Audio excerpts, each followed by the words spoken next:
Thanks for tuning in. Please like, subscribe, and check out my Instagram for cool science and not science stuff. And a big thank you to my patrons on Patreon for your contributions to my channel. Welcome back to Catalyst University. My name is Kevin Tokoff. Please make sure to like this video and subscribe to my channel for future videos and notifications. In this video, we're going to be talking about therapeutic ultrasound that's used in physical therapy, what we can use it for, and how we actually program the machine to do a successful treatment. So right here, this is what therapeutic ultrasound is on a very basic level. So here's this device right here. It's plugged into a machine where we program the parameters, and the practitioner takes this device right here and basically rubs it over a small region of the skin. And this little metal thing right here that's in contact with the skin is actually going to emit ultrasound waves. And these waves travel through the superficial tissues of the body where this device is in contact. And when those waves contact particular tissues, they cause those tissues to vibrate. And if these tissues here vibrate enough, they may actually heat up. And that actually leads us to our first purpose of therapeutic ultrasound. Let's suppose we have a patient here that has soft tissue shortening or soft tissue tightness, basically just muscle tightness. Okay? What would be our goal for them if they had muscle tightness? Well, we of course want the muscles to relax, right? Along the same lines, if the patient has pain in a particular area, then our goal would be pain reduction. We know from previous videos on superficial heat that pain reduction can be achieved by applying superficial moist heat to a particular region. So ultrasound will actually also accomplish a similar thing here.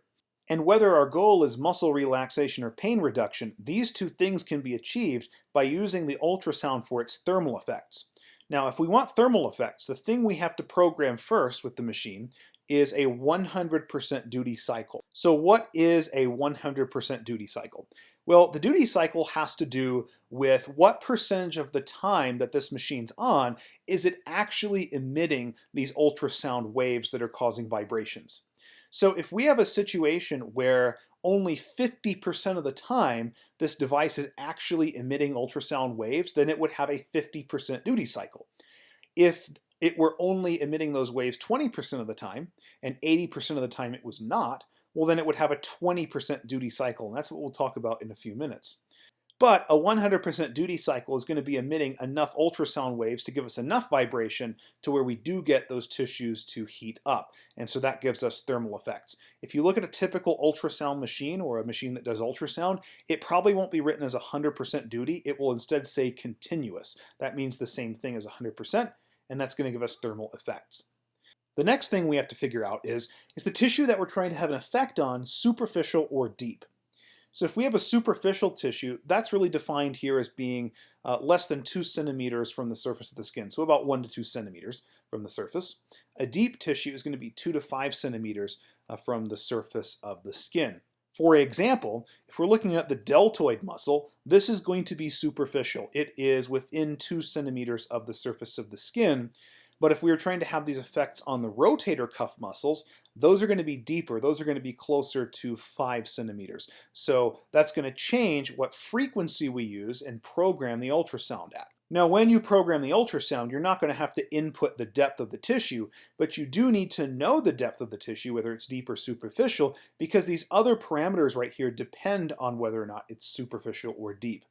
So if we have a superficial tissue, like the deltoid muscle, the frequency we're going to program the machine at is 3 megahertz. So not hertz, megahertz. And a lot of times in some machines it will be, for whatever reason, 3.3 megahertz. But 3 or 3.3 megahertz. That's the frequency for superficial tissues. And then our intensity we're going to program at 0.5 watts per square centimeter. Okay? Now if we have a deeper tissue like the rotator cuff muscles here, now our frequency is going to be reduced to 1 megahertz. And then our intensity is going to scale anywhere between 1.5 and 2 watts per square centimeter. Now when you have a range like this, typically it's going to be better to start out at the lower intensity, and as the patient tolerates it, you can raise that intensity up. But you don't want to go past 2 watts per square centimeter. And then regardless of whether it's thermal or non-thermal effects that you're looking for, the duration of the treatment is going to be between 5 and 10 minutes. Again, start out with 5 and progress up per patient tolerance.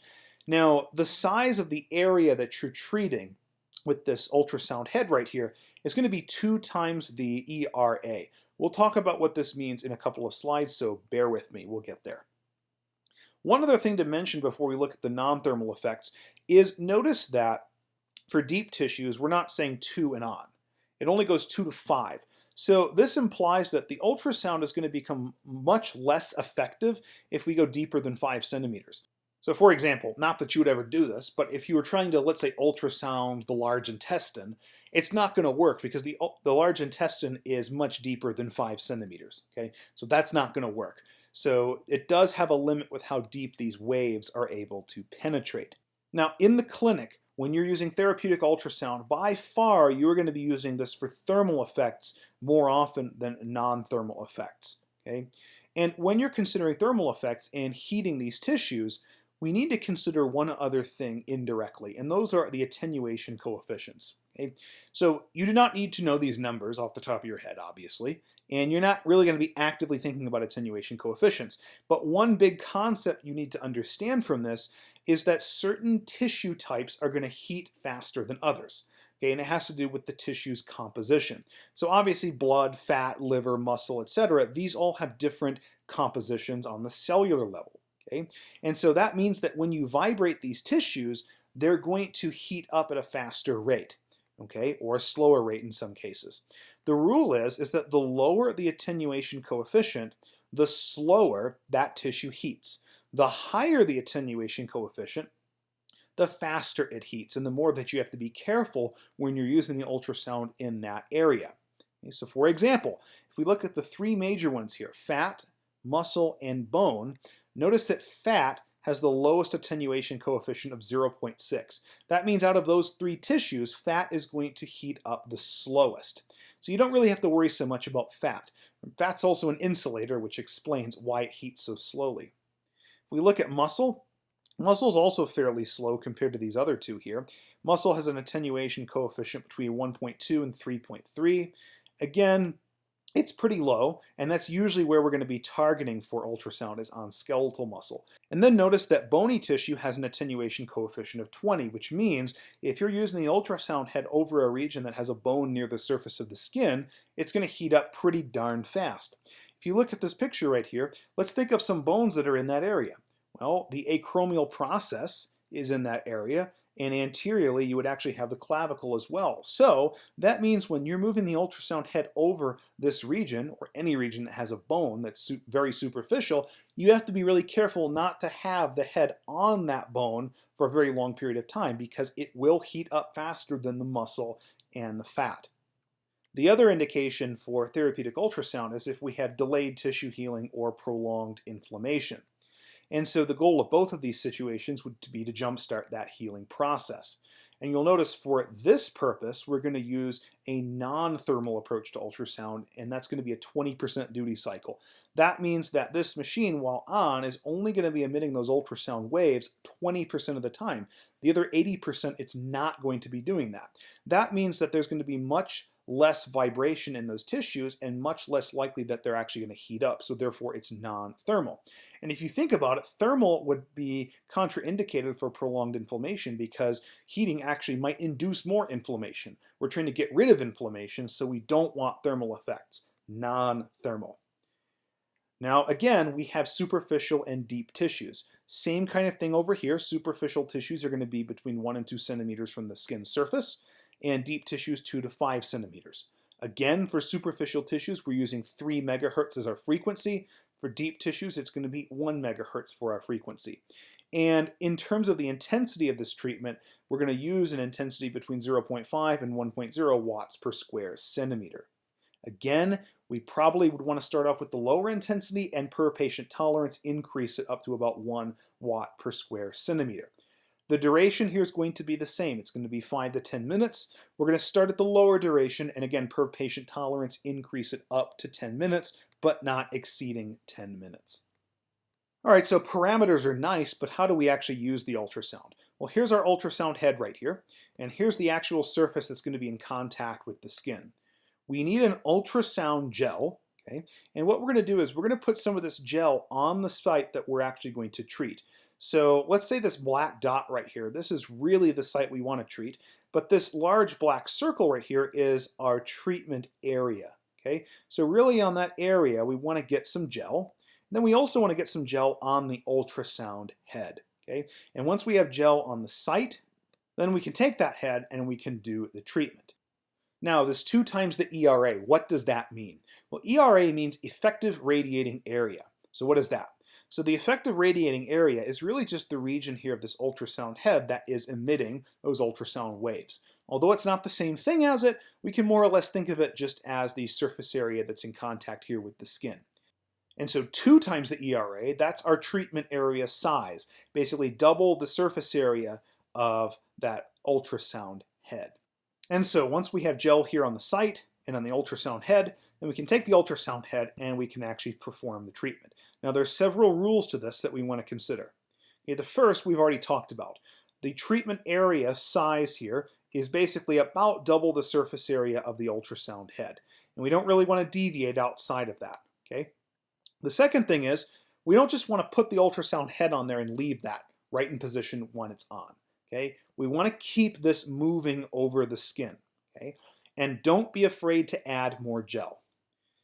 The third thing here, also important, is the way we actually move this over the skin is we move it in circles. And we want to make one circle every 1 second. So kind of like this. 1, 2, 3, 4, 5, 6, 7, 8, and so on and so forth. And you just kind of go over this area like this. So basically 1 circle every second. Something like that. And you basically just keep that up for 5 or 10 minutes. So hopefully your upper extremity that you're using has some pretty good endurance to it. Let's now apply what we've learned with an example. We have a patient that reports painful, 4 out of 10 pain, left calf tightness, and then upon palpation, there's a knot at this site in the picture at the black dot. What parameters would you perform to use therapeutic ultrasound on this region? So there's a couple things here that clue us in as to how we program the ultrasound. First of all, it's painful, so one of our goals should be to reduce pain, but we have left calf tightness. So we have a soft tissue restriction, soft tissue tightness. So that should clue us to use a thermal ultrasound program. And so we're going to be using this information right here. Okay? So what is our goal here?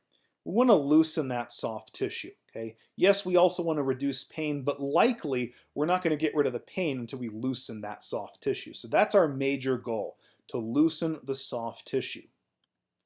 What's our duty cycle here? Well, we've already determined that it's thermal effects that we want here because we have soft tissue restriction, muscle tightness, right? So we're going to use a thermal cycle. That's a 100% duty cycle. And on most machines, it would just say continuous.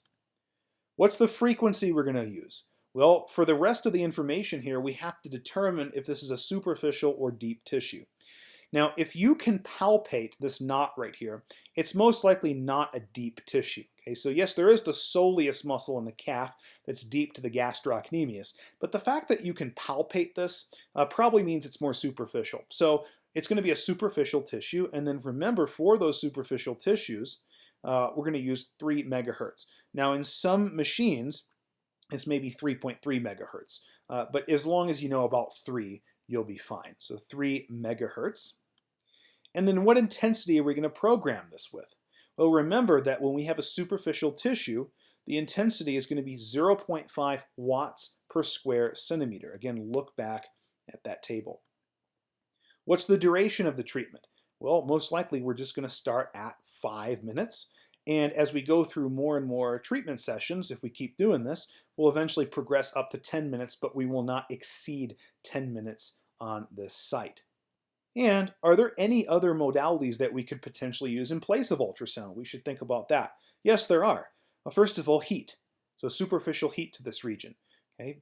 If there's no inflammation. Now, heat we know can be used to reduce pain. It can also be used to loosen muscles, but we're only going to use heat if there's no inflammation. Okay, so we want to check for that by looking for redness, swelling, things like that, the cardinal signs of inflammation.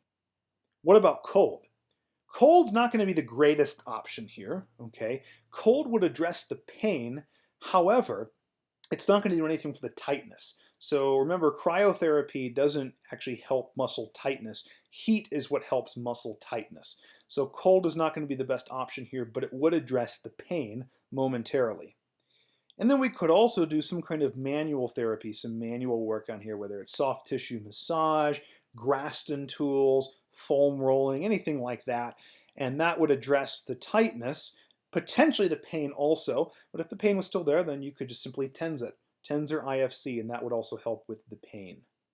And so again, how are you actually going to do this on this region? Well, let me shrink this.